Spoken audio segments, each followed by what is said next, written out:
Here we are. Let's talk about student attendance now. We survived religion in school, I think. Every morning I see cars dropping off students in front of the school that are not from the United States. How is this possible? Can that happen?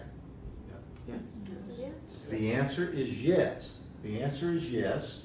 And first, students of illegal aliens, they cannot be excluded from school. We do not deny any child the right to an education, including those that are homeless. Well, you don't live in our attendance zone. Well, we live in a car that parks over there in the Kmart parking lot. I think we're in the attendance zone. Homeless, illegal aliens, no one can be excluded from school in the United States. Second, immigration agents cannot stand outside of school and search or seize individuals of any particular ethnic group because that's discriminatory. Do you know what this law, you know where it started? Do you know where it has its foundation? Do you know who took the United States to court over this? Do you know what school district? And do you know what school? And do you know which principal? Let's say here, the El Paso School District? It was EPISD. Do you know which school it was? No, I don't. It's a high school. I'll help you out. Bowie? Bowie High School. Do you know who the principal was? He's now deceased recently. Oh, no way. Shorts? Paul Strelson. Strelson. The Strels. You've heard Paul Strelson possibly on the radio, and he did all kinds of sporting events. He used to serve as the voice of the minors at the basketball games, etc. He stopped that. He said, you are not coming on the school grounds. You are not grabbing students of a very specific ethnicity, which was Hispanic. Dragging them out, whether they are legal or illegal, hauling them off, and making a determination as to whether or not they can come back to school or we're going to deport them. That all began here in El Paso Independent School District. Okay?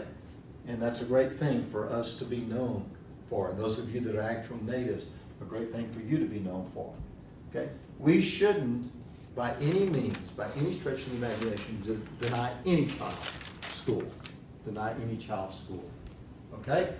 What is meant by, and remember in the recent scandal that individuals were using binoculars and watching cars coming over, okay? That becomes problematic. That becomes very problematic. What is meant by days of instruction? Do you know what that is? How many days of instruction must school districts in the state of Texas have or hold? 180 days. Okay, 180 days is per year. And if you miss because of snow, you're snowed in, or terrible freeze, remember, was it 2-3 years ago we had the terrible freeze, 9 degrees for several days, whatever it was, and schools actually shut down, university shut down. What does the state of Texas say about independent school districts? If you don't meet 180 days, what do you have to do? You have to replace them. You got to make them up. Now you can seek a waiver, and districts quite often do. And I can't remember if the local districts actually sought a waiver. Do you remember? Anyone remember? Did you have to make those days up? Yeah, actually, I think there was like 5 days that we were out of school. They but, talked about, they did 2 or 3. They did 2 or 3 exactly. And then the so we state still waived had the it. other? Yeah. Yeah. So, you know, those things happen, but by law, 180 days of instruction. Does that mean you work that many days? As a teacher, no. You probably work more. Yeah. It would be nice, wouldn't it? What happens if the student misses too many days of instruction? They can be failed. They can actually lose credit. And they can be taken to court. The parent can be taken to court. All right? The student, in question mark, but definitely the parent is subject to prosecution. Failure to ensure student attendance is punishable by a Class C misdemeanor, $500 per day. Every day that they miss, a parent can be fined $500 a day. What about this about student? Which students can also be prosecuted? High school, Those that are old enough, 18. What's the age? 16, 17, 18, You have to be classified as what? Well, As an adult. As an adult, yes. Okay, 18. All right. Karen? You know, looking up there at the students of illegal aliens, Mhm. and then you look down at failure to ensure student attendance is punishable. Mhm. Can illegal alien parents be punished? Oh, that becomes a real interesting question. Yes, they can. And part of that punishment is they have to pay the fine. Anyone in this country can be punished according to the law, whether they are here legally or they are here illegally. Good question. Yes, ma'am. If they miss, are you the teacher, you just report that to the principal and have the principal go ahead and do that, or the district, how does that work? Your attendance clerk, your PEIMS clerk, your public information and education information management system, PEIMS, PEIMS, clerk, attendance clerk is one that keeps up with that. And that attendance clerk keeps the principal or AP informed as to, and typically the teacher. Attendance reports are, when I was a principal, we not only did attendance reports regularly with faculty and staff, we also did it with parents. I sent out a parent newsletter that went out weekly, and as a part of that was our actual entire school attendance. So we kept a good close tab on that. Why is attendance important to a school and to an administrator and to teachers? You have to have a certain percentage for the AIS and for national, you have to have like a 97% of the club. Certainly for accountability reasons, it's important. Why else is it important? Money. Money. You get paid for your students. That's the reason that October snapshot date is so important. That's the reason there's a big push by your principal and your school and your district, have kids at school during this week, because this is snapshot week or snapshot day, and you want them at school, and you provide all kinds of incentives. Elementary, if you come to school, and if you're at school this week, every day this week, we're giving away some bicycles. We'll put your name in the basket, we'll twirl the basket and pull out names till we've given out all the bicycles that have been given to us by Walmart, whatever. Okay? High school, we're giving away little refrigerators and microwave ovens, especially for those of you that are seniors getting ready to graduate and go off to college. Any incentive to get the kids to school, including cash.